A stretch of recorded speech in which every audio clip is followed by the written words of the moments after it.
Politik itu kejam, Boy. Ibarat batu karang, saya nggak akan goyang. Saya 11 tahun jadi kapten kapal.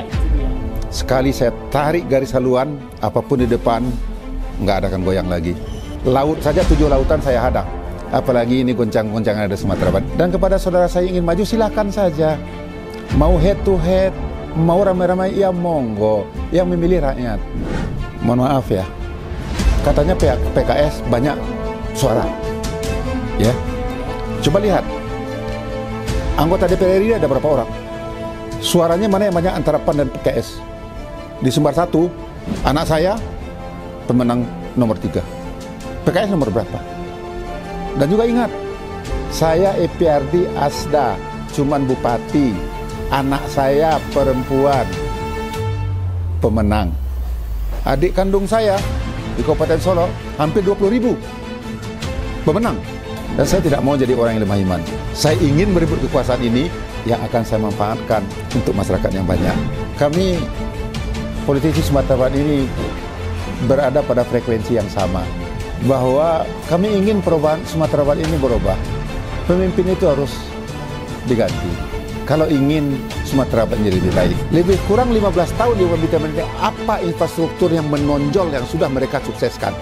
Tol antara Pekanbaru dan Padang, ya, udah 8 tahun masih mangkrak. Sementara Pekanbaru udah selesai. Itu tergantung ketegasan Pak Gubernur kita aja. Pemimpin itu tegas, Pak. Janjinya setahun ya, Pak? 1 tahun insya Allah selesai sama saya. Bukankah kita memiliki 14 anggota DPR RI perwakilan Sumatera Barat? Yang mereka itulah tokoh-tokoh yang layak, yang ditempatkan di 11 komisi yang ada di DPR itu. Saya akan merangkul ke-14-nya anggota DPR ini. Duduk bersama-sama, saya paparkan ini usulan daerah ini, usulan daerah ini. Di antara bapak-bapak ini mana yang bisa diperjuangkan? Sesuai dengan Undang-Undang MD3 dan Sumpah Jabatan Anggota DPR, bahwa kami wajib memperjuangkan aspirasi daerah yang kami wakili.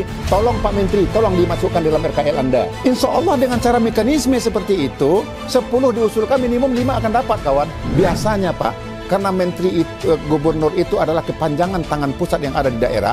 Kalau gubernur yang datang Pak Menteri, itu biasanya diterima oleh Pak Menteri. Beda kalau bupati wali kota yang datang ke sana, jarang mereka terima, kecuali mereka kenal. Apa yang diusulkan oleh kepala daerah ini bisa langsung sampai kepada Pak Menteri.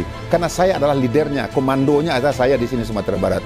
Saya ingin dicatat oleh Allah bahwa saya pernah menjadi orang yang berguna bagi orang lain, yang mengangkat harkat dan martabat mereka. Karena sesungguhnya pulpen ini jauh lebih tajam dan berguna daripada ribuan orang yang demo.